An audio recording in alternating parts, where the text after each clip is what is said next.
Good morning, students.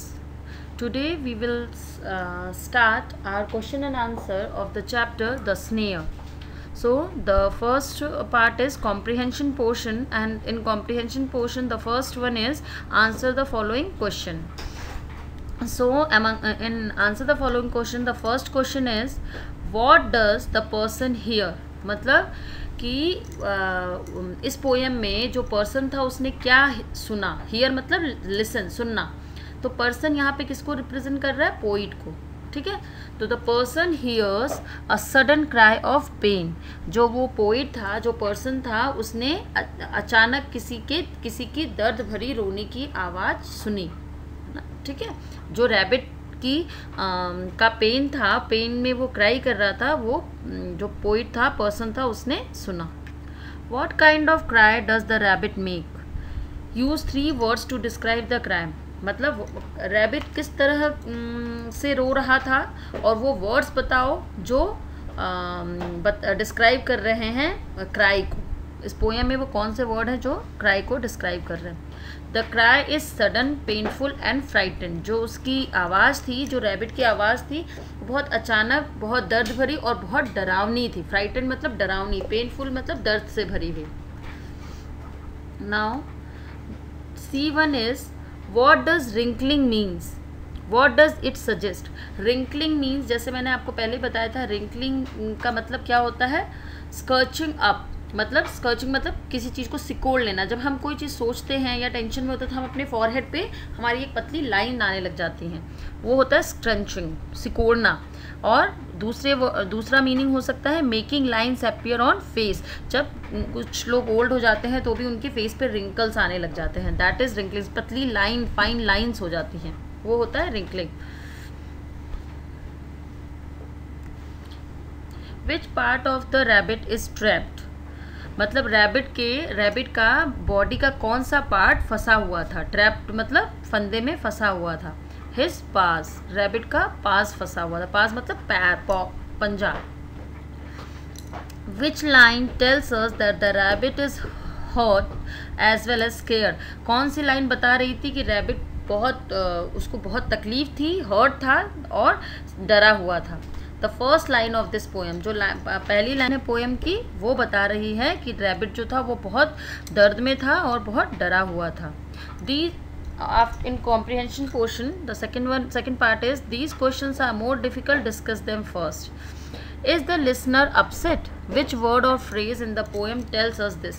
Upset मतलब जो सुनने वाला था, मतलब जो पोइट था, क्या वो upset था, दुखी था उस रैबिट की आवाज़ सुन के? और अगर था तो किस वर्ड से, किस फ्रेज से आपको पता चल रहा है कि रैबिट दुखी था? Yes, the repetition of I cannot. हाँ, जो लिसनर था, जो पोइट था, वो दुखी था. और जो बार बार उस पोएम में इसने बोला है ना आई कैनॉट, तो वो जो सेंटेंस है I cannot, the repeated line जो है, और वो जो एक्सक्लेमेशन मार्क है, and O little one tell us that listener is upset.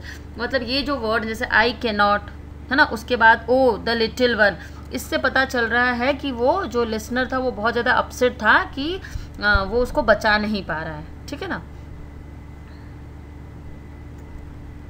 Which line in the poem are repeated? What effect does it have?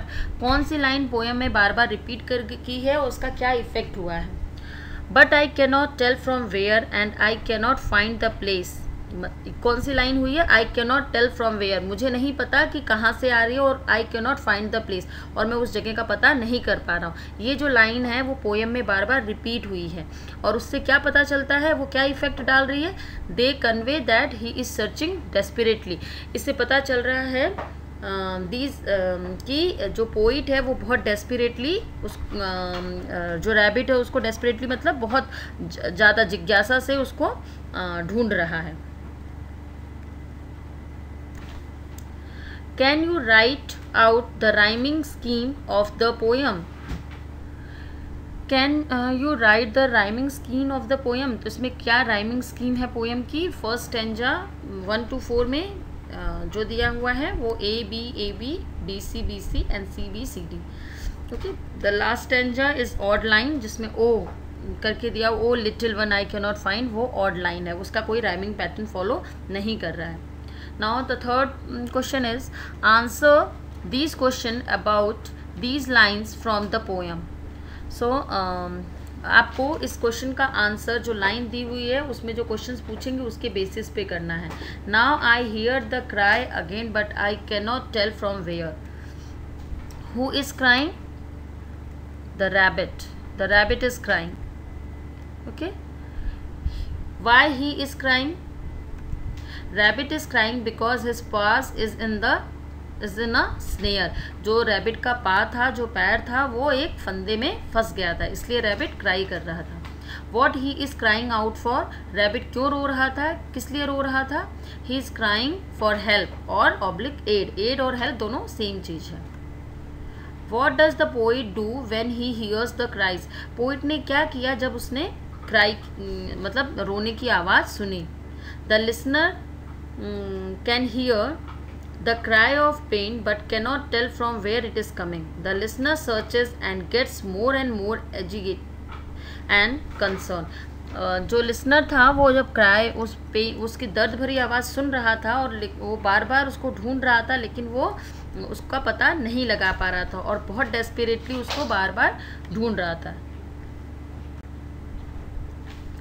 Now we start our working with word portion. So right the singular form of the following words. आपको जो words दिए हैं उसका singular लिखना है. ये Plurals दे रखे हैं, आपका सिंगुलर लिखना है. अब WORRIES वरीज है. IES हम कब लगाते हैं? जब वाई होता है, ठीक है. और वाई के पहले अगर कंसोनेंट होगा तब IES लग जाता है, नहीं तो वाई के बाद अगर वॉवल होगा तो ऐसे ही लगता है. तो मतलब IES है, इसके मतलब IES हटा के वाई लगा देंगे और उसके पहले आर कंसोनेंट है तो हो जाएगा वरी. क्लियर? लॉरीज. लॉरीज का क्या हो जाएगा? इसमें भी सेम चीज़ है. IES कब लगता है? जब वाई होता है. और वाई होने के वाई के बाद जब वाई से पहले जब कंसोनेंट होता है तो वाई हटा के IES लगा दिया जाता है, इसलिए lorry. Cherries. Same thing with cherries also. CHEERY. Cherry. Ladies. LADIES है, मतलब वाई आ जाएगा, लेडी. लिलीज मीन्स LILLIES है, मतलब वाई आ जाएगा क्योंकि वाई से पहले कंसोनेंट है. Okay. Now see if you can find the noun which help to make these adjective. आपको नाउन पता करना है, उससे आपको हेल्प टू मेक दीज वो एडजेक्टिव बनाने में काम करेंगे. जैसे ये एडजेक्टिव है, अब उसका आपको नाउन ढूंढना है. हेल्दी. हेल्दी से क्या हो जाएगा? Health. Strong, strength. Great, great. Great का ग्रेट ही रहेगा. Beautiful, beauty. Weighty, wait.